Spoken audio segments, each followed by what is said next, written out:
The views and opinions expressed by the hosts and the guests do not reflect those of the show, the management, and the company. Hello, sa ako dito, tamang oras mismo po ba ito? Martinez po ito. Aaksyonan po ba agad natin yan? Ora mismo. Tandaan nyo, ito yung dating airport.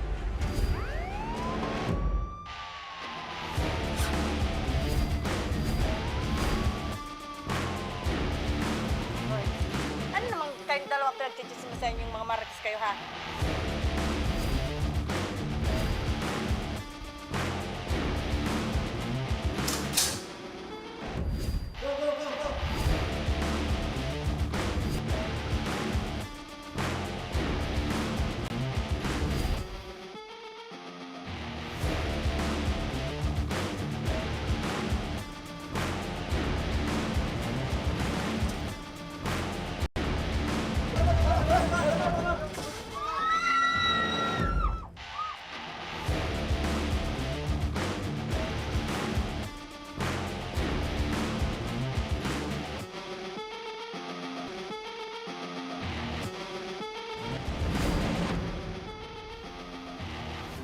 Magandang hapon sa ating mga masugid na taga-subaybay. Live na live po tayo ngayong araw ng Miyerkules para magbigay ng serbisyo publiko. Live din tayong napapakinggan sa 90.3 Radyo Oragon, Sorsogon, 88.3 sa Catanduanes, 90.7 Legazpi City at live na rin tayong napapanood sa ating YouTube account. Napapanood rin tayo sa Congress TV tuwing alas 7 hanggang alas 8 ng gabi mula Lunes hanggang Biyernes sa PTV Digital Channel 14 sa Metro Manila, Channel 46 sa GMA for the Back sa Channel 2 sa ABS-CBN TV+. Umpisahan na natin ang ating pagbibigay ng serbisyo publiko mula Buyuan, Legazpi City. Isang Wi-Fi bendo machine ang pinagdiskitahang nakawin ng dalawang lalaki nitong ikalima ng Nobyembre. Ang buong pangyayaring ito ay nakuhanan sa CCTV ng Barangay 51 Buyuan, Legazpi City. Panoorin po natin mga kaaksyon ang pangyayari.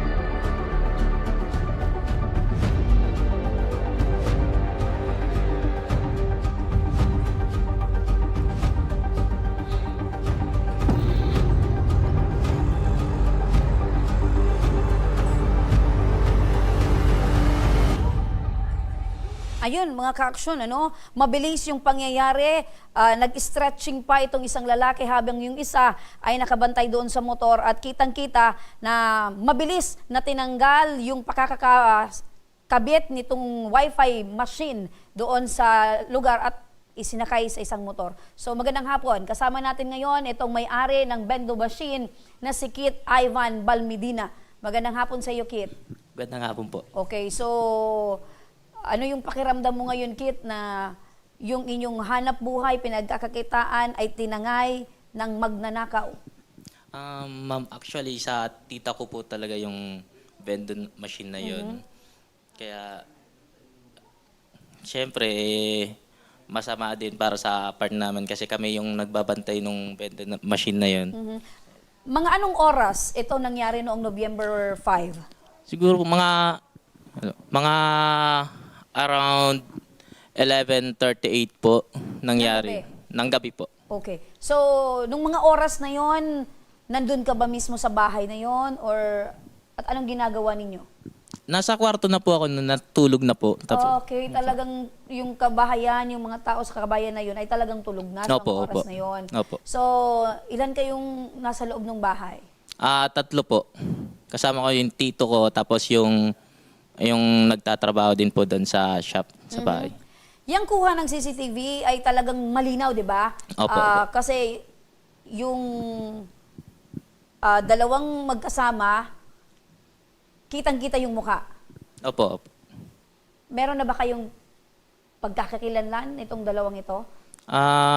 Di ko pa po alam sa doon po sa side na kung meron na po.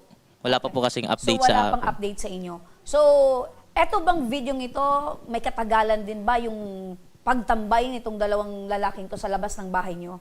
Kasi syempre, yung video yan, yung pinapakita natin, yung mismong ilang segundo or minuto na lang bago tangayin ng dalawang ito yung vending machine. So, sa CCTV, yung full video, kumusta? Mga ilang minuto ba na tumambay itong dalawa sa labas ng bahay nyo? Di naman po siya tumambay. Tapos dumaan lang po siya papuntang pataas doon sa may sa amin kasi pataas yung dana. Pataas tapos bumalik po sila. Kaya sa pagbalik nila may parang kumuha muna sila ng bakal. So ito yung parang ginamit. yung una nilang pagdaan, tiningnan nila kung Opo. meron na silang pagkakataon na kunin ito. Yes. Ngayon, pagbalik, Pagbalik. meron na silang gamit. Opo. Okay. So, kailan pa nagsimulang magkaroon kayo ng vending machine or itong wifi? Matagal na rin po. Basta ngayong year lang po. Ngayong year. Ngayong year, nagdesisyon kayo maglagay ng Opo. vending machine. So, ilan naman yung sa tingin nyo, sa isang araw ba, binubuksan nyo yan, kada araw? Monthly po. Monthly nyo Opo. binubuksan. So, ibig sabihin, marami-rami na. Marami na po yun. Marami-rami na yung laman ng vending machine na yon. So, sa tingin nyo, nasa magkano na? Siguro nasa around 6 or 7 po. 6 or 7,000? Yes po. Okay. So, ibig sabihin, doon sa lugar nyo, marami talaga yung gumagamit or nakiki-wifi, nakikipiso Opo, wifi? madami po, madami. Mga nagtatambay po doon. Oo. So, anong oras nyo na napansin na wala na itong vending machine ninyo? Napansin po namin yung yung pagkawala is 2 a.m. na po. 2 a.m. in the morning, 2 a.m. Oo. So, meaning to say, merong tao pa sa inyong gising pa that time? Yung pinsan ko po na galing sa may piyestahan sa kabilang barangay namin, nakita na wala na yung vending machine po namin. Tapos ginising po kami doon sa loob. So, dahil dito sa pinsan nyo, kaya nyo nalaman na wala Opo, na talaga opo. yung... So, nung nalaman nyo, ano yung agad na ginawa ninyo? Tiningnan po namin agad. Tapos syempre nag-check po kami yung mga wires kasi sinasaksak po namin yun sa loob eh. Baka kasi may ground din yun. Okay. Kaya ayun po, nag-check muna kami. Tapos madami na rin po nakapansin, madami nang lumabas na mga tao po, mga sumama po sa amin. Tapos siguro yung mga parokyano nyo, Opo, opo. gagamit ng piso wifi machine, wala na. Opo. Okay. So, sa tingin mo, eto bang dalawang lalaking ito ay maaari or posibleng taga-Buyuan din or kalapit na barangay? Siguro po hindi ma'am kasi kung titignan po sa video parang di nila alam yun na merong CCTV po doon na nakalagay. Kasi never naman sila tumingin sa CCTV po. Kaya yun po. Yung CCTV nyo medyo adjacent or hindi talaga kita? Hindi paggabi po hindi naman masyadong kita.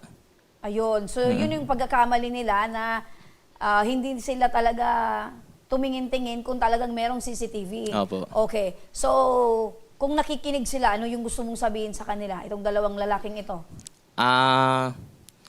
Siguro balik na lang nila yung mga nakuha nila para madali din yung at mapag-usapan na rin siguro. Yun po. Okay. So, sa lugar nyo, kayo lang ba yung merong itong piso wifi machine? Meron pa pong iba. Marami din. Oo, sa okay. una-una So, na. ayan, panawagan sa mga katulad nyong merong piso wifi machine na i-secure ng maayos kasi hindi lang siguro ito yung mga scenario or first time na merong ganitong nagnakaw ng vending machine, di ba? So, hindi lang ito. Siguro dito sa Legazpi City, ito lang yung first time na nagpa-record talaga, no? So, alamin natin mga ka-aksyon kung ano na yung... Ito ba yung napaabot na din nyo sa barangay? Opo, naano na po namin. Nakausap nyo na si Kapitan? Yes po, yes po. Okay. So, alamin natin, nasa kabilang linya ng telepono, si Kapitan Ronaldo Minya ng Barangay Buyuan, Legazpi City. Magandang hapon sa iyo, Kapitan. Yes, magandang hapon, ma'am. Ayan. Sa lahat ng Salamat, tagapakinig Kapitan, at, sa pagpapaunlak. Akala ko, bibiguin mo na kami, Kapitan. Kapitan. Mabuti at nag-ring yung cellphone ko. Akala ko hindi mag-ring. Hindi pa yung makakausap. Ayun. Anyway, thank you. Buti na lang talaga nag-ring yung cellphone ni Kapitan. Kapitan, kitang-kita po sa CCTV video or sa kuha ng CCTV, etong dalawang lalaki na nagnakaw po ng bendo machine. So, Kapitan, sa inyo pong pag-iimbestiga, kumusta po? Ano na po? Meron na po bang pagkakakilanlan itong pong dalawang magnanakaw na ito? Yes, ma'am. Actually, in-advise natin yung may-ari na mag-platter para naman mayroon tayong cases, legal cases, na mag-imbestiga ukol po dito. Yung aking pag-iimbestiga sa barangay ay base doon sa kanilang platter. Siguro po nag-platter mga 7 o'clock in the morning. At nabasa po natin at humingi tayo ng tulong sa liga ng mga barangay sa Legazpi City para makuha din yung kanilang mga footage. At pasalamatan po natin yung Northern Barangay na nagpadala ng mga footages, lalo na po yung Matanag, Bunga, na kung saan dahil sa mga footages na yun, nagkaroon tayo ng lead kung saan papunta ito. So ibig sabihin po nito, Kapitan, yung mga pwedeng dinaanan itong dalawang lalaki, nakuhanan din po ng CCTV footage at yun po ay ipinadala po sa inyo para po ay matrace itong dalawang lalaki. Yes, ma'am. At saka nag-post tayo, humingi tayo sa social media na kung saan naglagay po ako ng pabuyan na kung sino man ang makakakilala sa mga taong ito ay i-message na lang po kami. At siguro po mga 9 o'clock in the morning, mayroon ang nag-message na tao na sa palagay nila ay kanila po itong kabarangay at kilala nila. At nakuha na po natin yung purok ng kanilang barangay, nakuha na rin natin yung munisipyo kung taga saan ito. Pasensya na, hindi ko na muna sasabihin on air para sa force operation ng mga pulis. Okay po, opo. Hindi po kami kukontra dyan, Kap, para po hindi po namin ma-intervene or maano po itong investigasyon nyo. At Kap, ito po bang senaryong ito ay unang beses lang pong nangyari po dyan sa inyong lugar? At ito po bang dalawang lalaking ito ay unang beses lang din namataan dyan po sa inyong barangay? Unang beses sa Wi-Fi na machine. Pero yung mga crimes against property, siguro mga 3 o 4 na beses. Pero nasosolve din na naman natin. Opo, pero Dahil hindi naman po itong dalawang involved na lalaking ito, yung involved din po doon sa iba pong pagnanakaw ng mga kagamitan dyan sa inyo pong barangay? Ay, hindi po. Dayo po ang dalawang yan, dayo. Okay, dayo. Hindi Opo. siya taga-Legazpi. Hindi siya taga-Buyuan, hindi rin siya taga-Legazpi. Okay. So, ibig sabihin, kilalang-kilala na po itong dalawang lalaking ito. Kap, nababanggit nyo po na nagbigay po kayo ng pabuya sa sino man po makakapag-identify ng dalawang pong ito. Nasa magkano naman, Kap? Yung isa, siyempre, bibigyan natin kasi yung informant, positive naman. Yung kasi coordinate tayo doon sa lugar na yon at positive naman. So, sabi niya, ipadala na lang through GCash. Ako, sige, ipadala natin through GCash. Ngayon, ang ginagawa natin ito, hindi na tungkol sa ano pa man. I know na yung mga informant natin ay nagmamalasakit din. Opo. Na ayaw nila ng mga ganitong gawain. Opo, So, very not good, for Kap. money, but information to help to solve the crime, yun yata ang target ng informant ko. Opo, very good, Kap. Kasi alam naman natin na pagdating po sa pagtulong ang ating mga kababayan ay hindi naman after doon sa pabuya, kundi talagang makatulong po especially sa mga ganito pong sitwasyon. Ano? Kap, Yes, ma'am. ano po yung gagawin yung hakbang? Dahil po meron ng ganito pong sitwasyon na nangyari po dyan sa inyong barangay. Ano po ba yung plano nyo po? Plano nyo po bang magdagdag ng mga tanod or magpapalagay po kayo ng visibility ng police tanod dyan po sa inyong barangay, especially pag madaling araw na po or yung tinatawag po ba na yung oras po na talagang buwelo itong may mga masamang plano? Okay. Ipapatawag ko po yung Peace and Order Council at saka yung chairman on peace and order. At siguro po magkakaroon tayo ng additional strategic plan para mabantayan ang aming barangay, lalong-lalo na sa mga ganito pong incident o ganito pong mga cases. Opo. Kap, Dr. sabi niyo po, Kap, identified na itong dalawa. Nakipag-ugnayan na rin po ba kayo sa PNP para po sa disposition or kaukulang aksyon tungkol po dito? Yes, ma'am. Actually, nasa traffic ako ngayon.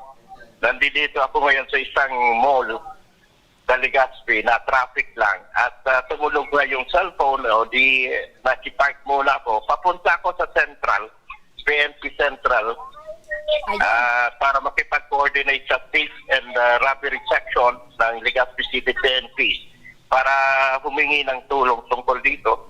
At in-advise natin yung biktima, yung may-ari ng bahay, na unahan na ng blatter para ma-follow up naman ang barangay. Opo. Kap, nandito po ngayon si Kit, yung pamangkin po ng may-ari po nitong bahay na nakuhanan po nitong or nanakawan po nitong vending machine. May gusto po kayong sabihin sa kanya, Kapitan? Yung advice ko po kung maaari sana naka-blatter na tayo para mayroon naman tayong basihan sa pag-follow up ng kaso. Ayun. Saludo po kami sa inyo, Kap, dahil napakabilis po ng inyong pong pag-action at pagtulong po sa inyong residente patungkol po dito sa insidenteng ito. Mabuhay ka, Kapitan Ronaldo Minya ng Barangay Buyuan, Legazpi City. Salamat po, Kap. Welcome sa amin, ma'am. Salamat po. Ayan, so napakinggan mo si Kapitan. Opo, talagang mabilis yung pagtugon, pagbigay ng aksyon ni Kapitan at hinihintay ka na lang na formal kang mag-blatter doon sa PNP para naman ay makapagsampa kayo ng kaso dito sa dalawa, no? At para sa maaring legal na aksyon, eto, nasa kabilang linya si Police Brigadier General Andre Perez Dizon, ang Regional Director ng Philippine National Police Region 5. Magandang hapon po sa inyo, RD. Diyos mo rin hapon, Ma'am Rem, at sa lahat ng nakikinig sa atin ngayon sa hapong ito, Ma'am.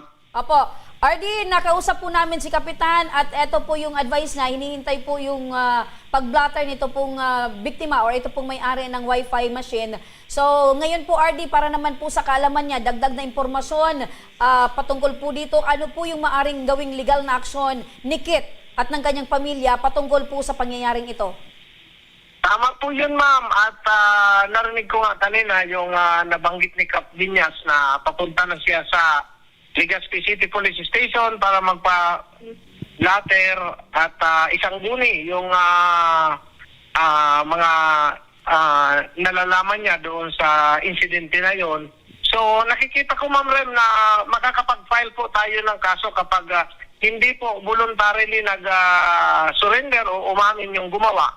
Kasi may witness po pala tayo, Ma'am. At yun po mismo ang magiging person of interest natin na pumumula ng investigasyon. Opo. Aside sa witness, kuhang-kuha din po sa CCTV footage yung kanilang ginawang pagnanakaw po, RD. So, RD, dahil identified na po itong dalawang persona, ano po ba yung kaso na pwedeng kaharapin ito? Siyempre, qualified theft. Pero dahil sabi mo, RD, kung ito po ay amin, ano po yung pagkakaiba o anong kaso po yung pwedeng kaharapin ng dalawang ito? Opo, kung baga, Ma'am, amicable settlement nila, kung mag-refuse ng magsampa ng kaso yung complainant, yung biktima, hindi na po yun matutuloy, Ma'am. Kung baga, babayaran nila yung o ibabalik nila yung nakuha nila, patawarin sila ng biktima, hindi na po magkakaroon ng kaso, Ma'am. Pero pag hindi nagpa-areglo po, Ma'am, yung biktima,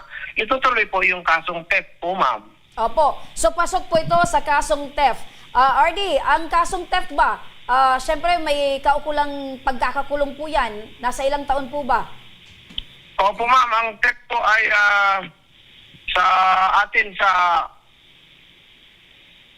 sa revised penal code. Sandali ako, Ayan, so kumbaga magbabago yung kung kayo ay magpapaareglo at willing na bayaran itong dalawang magnanakaw na ito, so hindi na kayo makukuha niyan, Ma'am. Kakaroon sila ng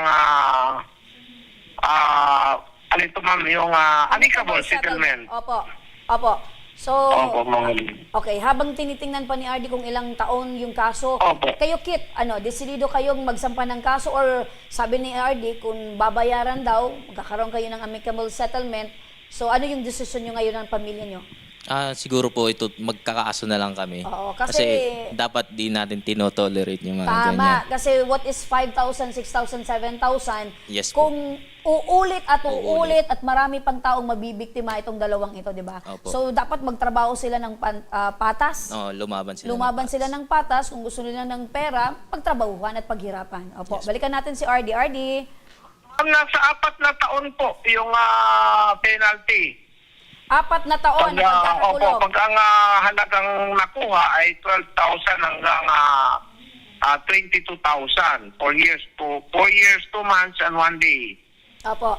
Pero yung kuan po, ma'am, kung ang halaga ay 6,000 to 12,000, 2 years, 4 months po, ma'am. Okay, so pasok po ito sa 2 years and 4 months dahil nababanggit po nitong complainant na 6,000 and above. So RD, advice nyo na lang po dito dahil desidido po itong si Kit at ang kanyang pamilya na magsampa na lang po ng kaso laban po dito sa dalawa. Opo, ma'am.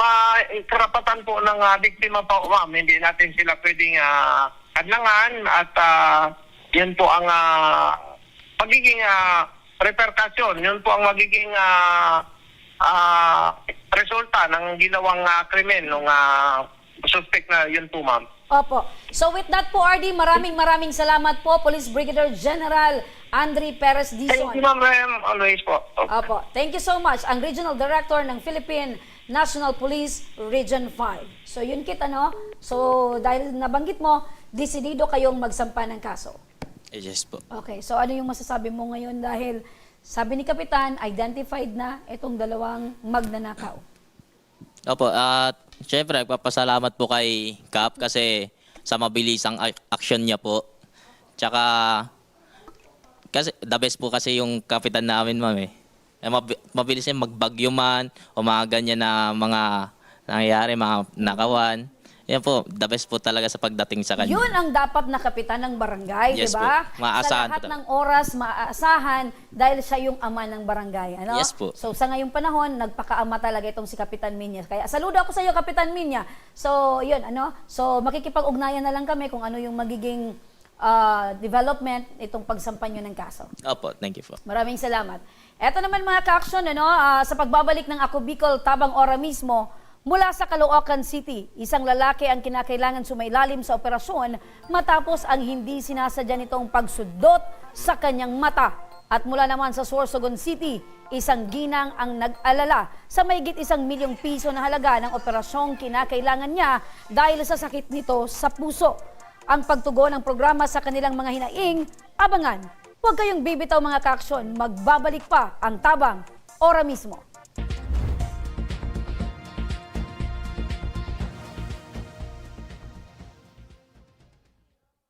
Marahin aldaw sa Indogabos.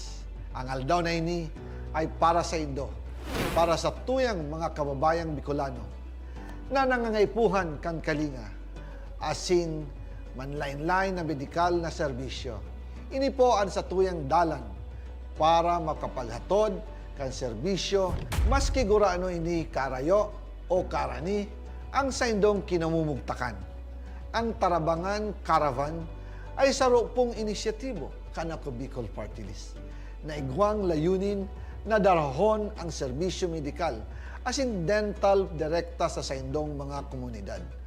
Aram po niya to na daigabos may kakayahan o pagkakataon na makaduman sa ospital o klinika. Kaya't kami na po ang nagrarani sa Indo. Kaibahan ang matitibay na doktor, dentista, medical personnel, asin mga volunteer kan Ako Bicol Party List. Libre po gabos ang serbisyo medikal, dental, laboratory, asin mga bulong. Wala po kamo na dapat ihadit sa gastusin ta ini ay para sa indong kalusugan. Kaiba taman po ang satuyang programa ang libreng gupit asin masahe para sa satuyang mga kababayan.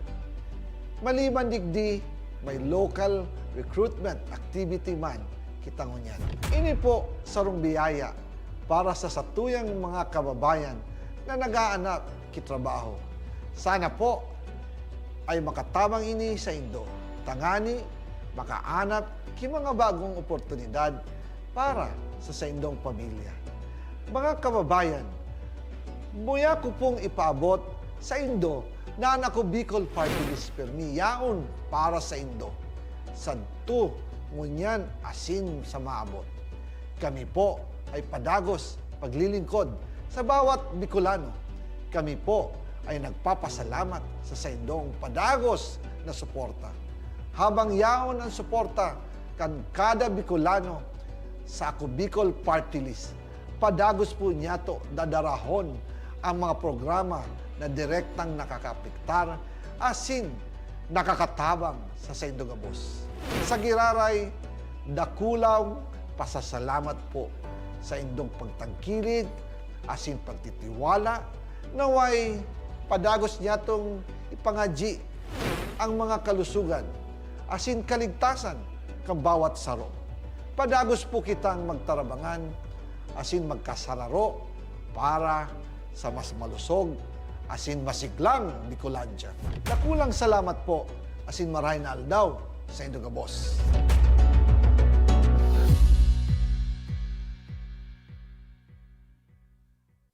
Daan-daan na po ang mga nakapagtapos at may mga kanya-kanya ng propesyon. Sa kanilang pagpupunyagi, walang masidlan ang kanilang mga ngiti. Yun at sa Gabos, nagpapasalamat po ako sa AKB. Gusto ko lang po magpasalamat sa Ako Bicol sa opportunity na tigtatao po arag po sa kuya na estudyante. Dahil naandyan lang, katuwang lagi, Ako Bicol, katabang na, kasurug pa.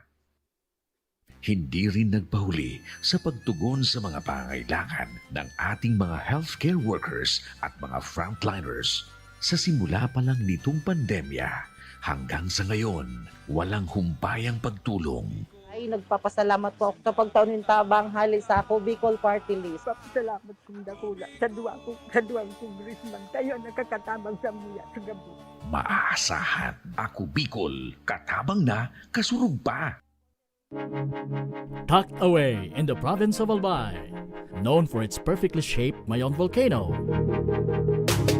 Missibis Bay Resort, a locally owned 5-hectare private island resort. The resort is ready for all those looking to balance tranquility and adventure. This tropical destination is where guests can either choose to relax under the palm trees or have an adventure under the sun. It features modern and luxurious rooms and villas, recreational facilities, and sophisticated services.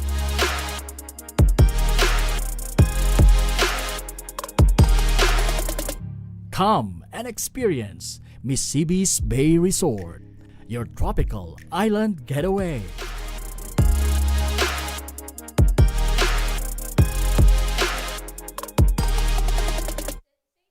Problema sa tubig, agarang binigyang solusyon. Nagpatayo ng mga solar-powered water supply system sa mga liblib na lugar. Libre, malinis at maaasahang supply ng tubig 24/7. Nakulaon ng pagpapasalamat niya mo. Dahil may ikamalilingan habang kami nabubuhay. Nakulaon nining tabang para sa Gabos na tao digdi. Salamat po. Para sa ating mga kababayang nasa laylayan, Ako Bicol, katabang na, kasurug pa. Libo-libo na ang mga nabigyan ng tulong medikal. Bata, matanda, kahit sino man, lahat ng mga may karamdaman, may maaasahan. Nagpapasalamat sa Ako Bicol Party List. Hindi po namin makakalimutan ang tulong na dinala ninyo dito sa aming bayan. Maraming salamat po. Dahil iisa lang ang tunay na nagmamalasakit. Ako Bicol, katabang na, kasurug pa. Nagbabalik mga kaaksyon ng Ako Bicol tabang ora mismo. Dumako tayo ngayon sa ating satellite office sa Caloocan City kasama si Sir Rudy Vizcaya, ang coordinator ng Ako Bicol Party List. Magandang hapon, Sir Rudy. Magandang hapon po naman dyan po sa inyo sa Bicolan. Ayan, kasama ni Sir Rudy ay si Efren Cordes, at ang hinaing nito ay ang operasyong kinakailangan niya matapos niyang hindi sinasadyang masundot ang kanyang mata. Magandang hapon sa iyo, Efren. Magandang hapon din po. Opo, Efren, pakikwento nga sa amin, bakit mo naman nasundot itong mata mo? Sa paliga po ng basketball, sa rebound po.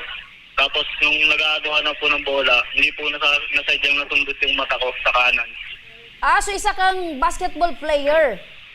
Opo. Ayun. So, kumusta ngayon yung lagay ng iyong mata, Efren? Blurred na po siya eh. Hindi na po masyadong makakita. So ibig sabihin malala yung pagkakasundot sa mata mo? Opo. Okay. So, itong nakasundot ba ng mata mo, nakatulong naman sa gamutan mo? Ayun po, hindi ko po makakontak eh. Ang hirap hanapin na eh. So missing in action na itong nakasundot sa mata mo? Opo eh. So, Liga, ibig sabihin, meron po kayong coach? Ano lang po, parang sa, palaro lang ng pabahay, ganun. Palaro lang, opo. So, Opo. dati, aside nung pagiging basketballista, ano pa yung trabaho mo dati, Efren? Dati po nagtatrabaho po ako sa pabrika. Ngayon po natigil po eh. Sa vulcanizing na lang po ako ngayon pumapasok. Ayun, natigil pati yung mahanap buhay, pati itong pagbabasketball mo, natigil din. Opo. So nasa magkano ba itong laboratory test na kinakailangan mo? Dahil syempre, yung mata mo hanggang sa ngayon ay hindi pa rin nakakabalik sa normal. Kasama po nung sa operasyon, nasa po eh. 65,000 po lahat eh. Nasa magkano? 65 po lahat. 65? Opo. 65,000. Okay, so paano yan? Hindi ka nakakapagtrabaho. Si Mrs. meron bang trabaho? Wala po, live-in partner ko lang po. Wala po. Live-in partner. Wala din trabaho si Mrs. Meron na kayong anak. Nakikita namin sa picture, meron na kayong isang anak. Opo. So, etong mata mo ay napatingnan mo na sa espesyalista? Opo, sa East po, Medical Center. Ano yung sabi ng doktor? Ayun nga po, operahan daw po.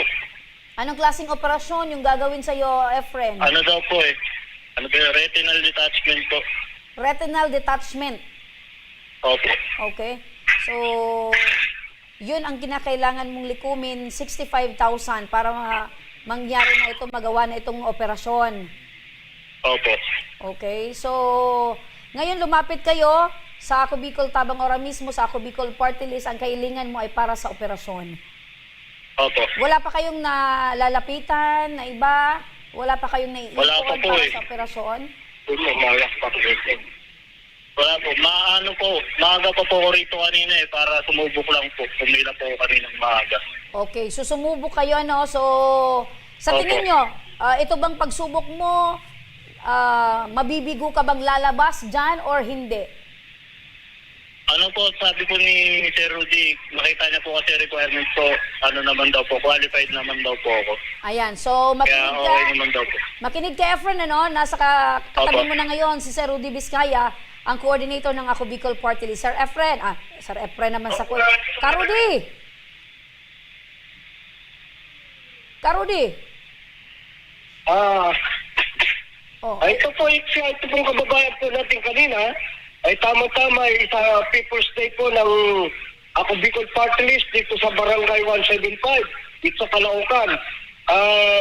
Ito kanina, maaga pa, nandito na to upang umila. Sa makatuwid, malakas din ang loob kasi may lahing Bicolano rin to eh. May lahing Bicolano? May lahing Bicolano, Uragon? Uragon may liho. Uragon po, Uragon. Ngayon, lumapit ka agad sa akin at kinausap ako. Sabi ko sa kanya, bakit ka ako na? Ano bang problema mo?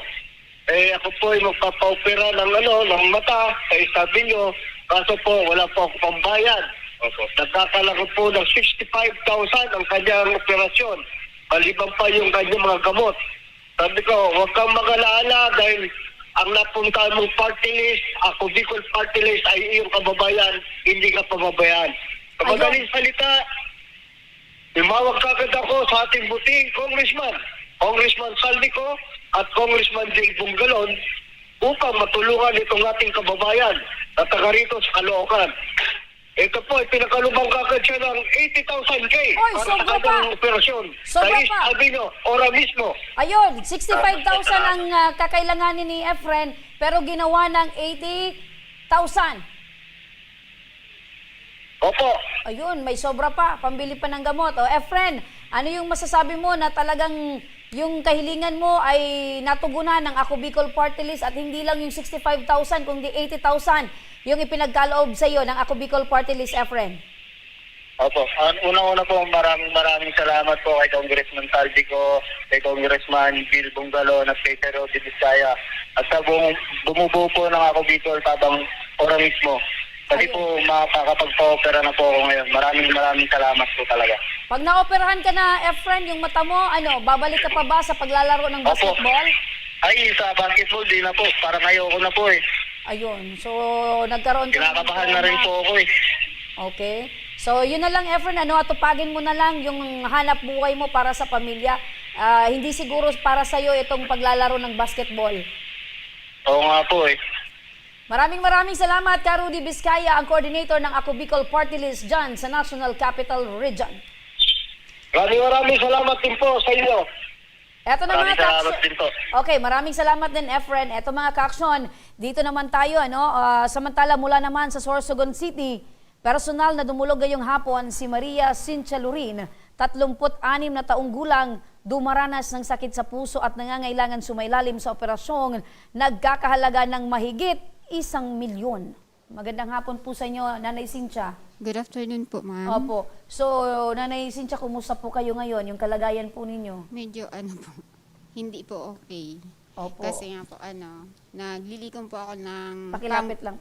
Naglilikom po ako ng pang-pa-opera ko po. Opo. Almost, 1,200,860 pa po kasi Napakalaking halaga pa. Ngayon po ba, meron po kayong trabaho? Ano po yung wala po. Depende po ako ngayon sa brother ko po. Ayun, so umaasa ka sa tulong ng kapatid mo. Opo. So, kailan mo pa nalaman na meron kang sakit na ganito sa puso? Year 2020 po. So, mag-4 na taon mo na po itong iniindang sakit sa puso? Opo, napabayaan ko po kasi siya nung nagpa-check up po ako ng 2020 kasi pandemic po. Halos hindi ko na rin po ininda ko na rin po yung mga nararamdaman ko po that time. Yung mga reseta hindi ko na rin po nabibili, yung gamot po. Tapos yung pag pinapabalik po ako sa follow-up check-up, hindi na rin po ako nagbalik. So, aminado ka, Nanay Cynthia, na meron kang kapabayaan. Opo. Oo, ano ba yung rason na yon? Siyempre, merong mga iba't ibang rason yan kung bakit kahit alam mong kailangan mong bumalik sa doktor, kailangan mong inumin ito, Opo. ano yung rason? Bakit hindi mo yung mga nagawa? Yung totoo po kasi talaga, halos ayoko po mag-inom ng gamot po. Kahit meron kang gamot? Opo. Bakit? Parang naalala ko po kasi sila, mama, yung namatay na po kasi. So yung mama mo, meron ding sakit sa puso. So bakit ayaw mong uminom ng gamot? Dahil ba sa tingin mo kahit umiinom ng gamot, namatay pa rin yung nanay mo? Opo. Saka feeling ko naman po okay ako. Kaya binaliwala ko po yung So ikaw yung nakakaalam na ang pakiramdam mo ay okay? Opo. Kaya binaliwala mo yung mga dapat mong gawin dahil akala mo okay ka. Opo. So ngayon, paano mo nalaman na hindi ka pala okay?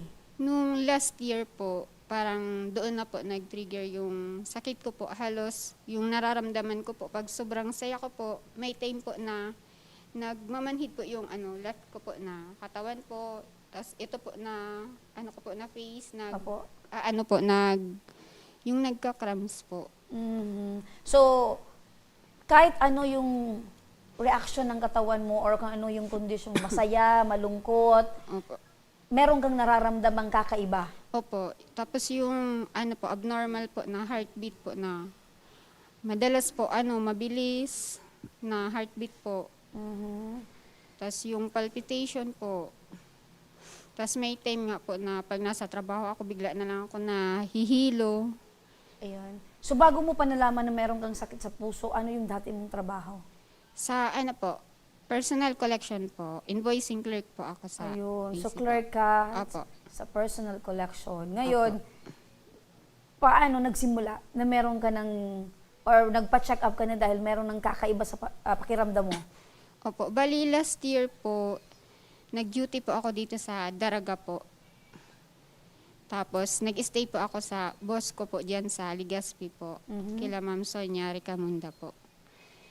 Nung ano po, September 28, hindi ko na po talaga kaya. Kasi natutulog po ako nun sa ano po, 3rd floor. Tuwing aakyat po ako, hirap na po talaga ako. Sa pag-akyat pa lang ng hagdan, Opo, sobrang, nakaramdam ka na ng sobrang hirap. Opo. Pati yung paghinga mo. Opo. Yung pag nasa taas na po ako, parang ayoko nang bumaba pa ulit po sa ano. So doon ka na nagdesisyong magpa-check up, magpatingin sa doktor? Opo. Oo. Sonja, meron ka na bang asawa? Wala. So single? Single ka pa rin? Bakit single ka pa hanggang ngayon? Ano din po kasi, nakikita ko yung sitwasyon ng mga kapatid ko po, kung gaano kahirap yung may pamilya po, sakto lang din yung mga panghanap buhay po nila. So, nagdesisyon kang maging single na lang dahil doon sa sitwasyong nakikita mo sa mga kapatid mo. Opo. Pero meron ka namang gustong lalaki. Isinat aside mo muna yung pagmamahal dahil gusto mo munang gamutin yung puso mo. Ayun. So, ngayon, ano yung sabi ng doktor? Nakapatingin ka pa rin po ba? Kasi nababanggit mo, dati nagpa-check up ka, tapos nahinto lang. Opo. Bali po, nung last year po, yun na po yung nangyari po sa akin na malala na po talaga. Halos monthly na po talaga ako nagpapa-check up. Saka monthly check up, monthly laboratory na din po. Okay. So, sinusunod ko kung na po dati, talaga. Parang hindi mo priority yung pagpapacheck up, pag-inom ng gamot. Ngayon dahil bumalik or talagang naramdaman mo yung epekto ng sakit mo, talagang religiously, nagpapacheck up ka na monthly. Opo. Okay. So ngayon, ano yung sabi ng doktor? Ano daw yung kailangan mong pagdaanan? Kailangan mo bang sumailalim sa operasyon? Opo. Bali nung April 17 po noon, 2024 po. Sinabihan po ako ng doktor po na suggest po niya sa akin na magpa-opera daw po ako kasi pag nagpa-opera daw po ako, pwede pa daw nga ako manganak. Kahit ilan pa ang mo. So isa sa rason kung bakit hindi ka pumasok sa pamilya or dahil natatakot ka din kasi sabi ng doktor bawal ka mong magbuntis. Opo, saka wag ka na muna mag-asawa hanggat hindi ka nagpapa-opera, sabi Ayun. na. So yun ang sabi ng doktor. Opo. Huwag ka munang mag-asawa hanggat hindi ka nagpapa-opera. Pero meron ka na sanang napupusuan. Sa totoo lang, meron kang iniibig? Meron. Meron. So nagkakaroon lang kayo ng pag-control. Kasi syempre, dahil dito sa sitwasyon mo at nararamdaman.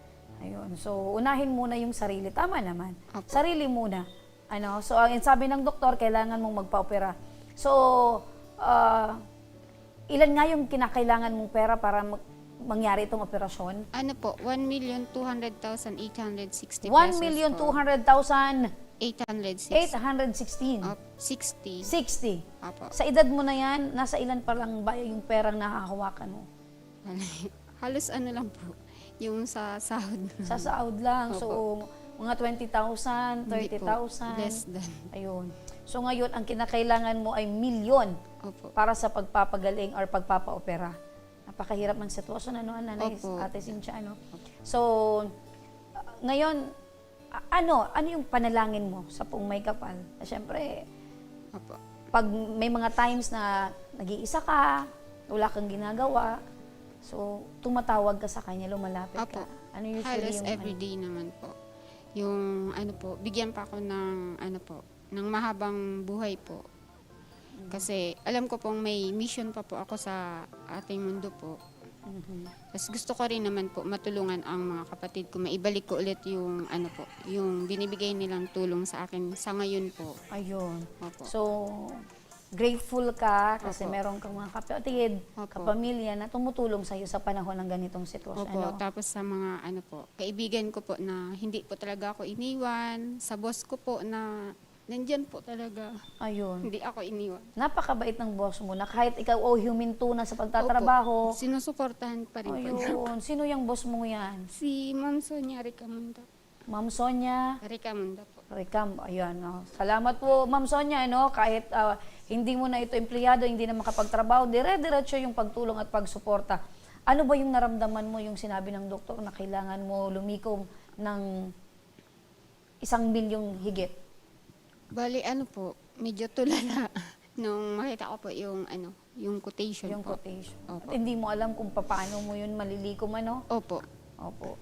So, eto, makinig ka, Cynthia, para sa agarang pagtugon sa pangangailangang medikal. Nasa kabilang linya ng telepono si Ma'am LB Sidenio, ang coordinator ng Ako Bicol Party List. Magandang hapon, Miss LB. Good afternoon, Miss Remy, and good afternoon kay Miss Cynthia. Ayan, Miss LB, pag-asang galing sa'yo dahil etong si Cynthia ay parang nawawala na ng pag-asa dahil imagine mo, Miss LB, milyon. Sobra sa 1 milyon yung kakailanganin niya para magawa itong operasyon. So, maaari po ba natin itong matulungan, Miss LB, sa paraan ng Yes, Miss Remy. ng Ako Bicol Party Yes List? po, Miss Remy. Katulad nga po ng lagi sinasabi sa akin ni Boss Albi and ni Kong Jean, nagawin ng lahat para matulungan yung mga pasyente na wala silang binabayaran dito sa hospital. Kaya nga sila naglalagay ng malaking fund dito sa atin sa BISMC para yung mga pasyente na tulad ni Miss Cynthia, mailibre natin yung wala silang pinaproblemang bayarin.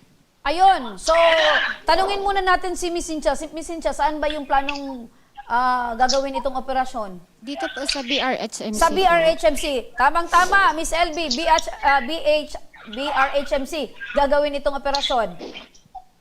Yes po, Miss Remy. Papuntay na lang po si Miss Cynthia dito sa akin at bibigyan ko siya ng guarantee letter galing kay Boss Aldi and kay Kong Jill sa Ako Bicol Party List po para malibre yung kanyang operasyon. Pasensya na, medyo yung boses ko. Galing kasi ako sa ward kanina, maraming pasyente humingi ng tulong. So sa madaling sabi nito, Miss LB, yung mahigit 1 milyon na kakailanganin ni Cynthia ay sasagutin na ng Ako Bicol Party List itong operasyon. Yes po, gagawin po natin, Miss Remy, na masiro balance si Miss Cynthia. Actually po, nirefer na yan ng social worker sa atin and nirefer na din po sila sa ibang agencies. May mga naipon na din naman si Cynthia na guarantee letter pero hindi po talaga sapat kaya tayo po sa Ako Bicol lang po sa lahat ng kulang. Ayun! Yung mga guarantee letter na nalikom niya dahil kulang na kulang pa, yung Ako Bicol Party List na yung pupuno niyan. Maraming salamat, Miss LB. Yes po, Miss Remy and Miss Cynthia. Lagi lang po natin ipagdasal yung ating mga boss na sana dumami pa yung pondo ibibigay nila sa atin dito sa BRSMC para mas marami pa tayong matulungan. Ayan, alagaan mo, Miss LB, yung puso mo, para marami pa tayong kababayang matulungan. The best ka talaga. Thank you so much and God bless. Ayun, Ate Cynthia, napakinggan mo si Miss LB. Opo. Opo, wala ka nang poproblemahin pa. Kahit pa ito ay milyon, Ako Bicol Party List na yung bahala. Thank you so much po. Ayun, ready ka na for operation? Handa ka na? Opo. Ayun, so sa pag-oopera niya yan, pagkatapos, saka mo naman atupagin yung iba pang responsibilidad ng puso mo, Ate Cynthia, ano? Bali, po kasi talaga yung priority ko po din yung pagtulong po. Kasi, taon-taon din po kasi every December po, din po ako nag-prepare ng pinapamigay po may isang organization po kasi sa Sorsogon na binibigyan ko din po. Ayun. So meron ka ding puso sa pagtulong. Opo. Kaya naman eto, Cynthia, naghanap si Lord ng makakatulong sa'yo. Sobra po. Ayan. So good luck na lang, Cynthia, sa iyong operasyon. At panalangin po namin na maging successful lang yung operasyon. Opo. Thank you so much po. Okay. So ano masasabi mo kay Congressman Saldi sa Ako Bicol Party List dahil itong problema mo ay nasolusyonan? Buong puso po ako nagpapasalamat po. Unang-una po kay God po kasi nakarating po ako dito. Ginawa pong instrumento po ang Ako Bicol Party List sa sa pangalan po ni Congressman Saldico. Sa inyo po, ma'am, sa mga staff po, yung nag-interview din sa akin, kay Ma'am LB po. Maraming salamat po. Ayun. Lakasan nyo lang, Ate Cynthia, yung loob nyo, ano, at palakasin palalo yung pananampalataya sa Poong May Kapal. Maraming salamat po. Miss LB Sedeño, maraming salamat ang coordinator ng Ako Bicol Party List. Ayan, mga ka-aksyon, yan na naman ang ating natulungan ngayong araw. At syempre, eto, malapit na magpasko. 49 days to go na lang at Pasko na. Merry Christmas in advance, mga ka-aksyon. At sa mga nais humingi ng tulong sa aming programa, panoorin po natin ito.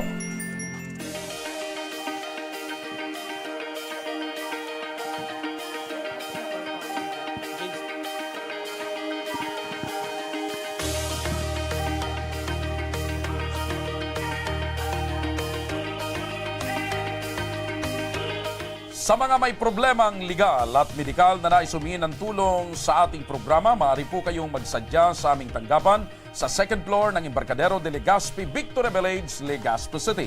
Bukas po ang aming tanggapan mula Lunes hanggang Sabado, alas 8 ng umaga hanggang alas 5 ng hapon. At sa mga nasa Metro Manila naman po at kalapit na lugar, maaari na rin po kayong humingi ng tulong sa Ako Bicol Tabang Ora mismo Satellite Office sa North Wing ng Batasang Pambansa. Magpunta lamang po kayo tuwing araw ng Lunes, alas 8 ng umaga hanggang alauna ng hapon. O kung kayo naman ay taga Caloocan City, bukas na rin ang ating Ako Bicol Tabang Ora mismo Satellite Office sa Barangay 175 Multipurpose Hall, Caloocan City tuwing Miyerkules mula alas 10 ng umaga hanggang alas 12 yan ng tanghali, mga ka-aksyon. Maaari na rin po kayong magtungo sa Ako Bicol Tabang Ora mismo ni Congressman Saldico sa Camarines Norte sa Provincial Capitol Building, Barangay 3, Daet, Camarines Norte. Para naman sa mga taga Camarines Sur, maaari na rin kayong dumulog sa Zone 2 Tagungtong Goa, Camarines Sur. Bukas po ang aming tanggapan mula Lunes hanggang Biyernes, alas 8 ng umaga hanggang alas 4 ng hapon. Maaari na din po kayong magpadala ng mensahe sa aming official Facebook page na Ako Bicol Tabang Ora mismo. Kahit anong reklamo po ay aming tinatanggap. Huwag niyo rin pong kalimutan i-follow ang aming mga official social media accounts sa aming Facebook account, YouTube at TikTok account, Ako Bicol Tabang Ora mismo. Hanggang bukas, mga ka-aksyon, sama-sama nating aksyonan ang mga problemang medikal at legal. Ito ang programang May Paninindigan, tutugon sa inyong pangangailangan. Ako po, si Remy Araneta Mindones, magandang hapon at salamat. Ito ang Tabang Ora mismo. Aksyon ko sa mga nangangailangan, aksyon ko lahat ay dadamayan. Noon at ngayon tayo'y sinamahan, aksyon ko patuloy na magsisilbi. Aksyon ko sa mga nangangailangan, aksyon ko lahat ay dadamayan. Noon at ngayon tayo'y sinamahan, aksyon ko patuloy na magsisilbi. Isang mas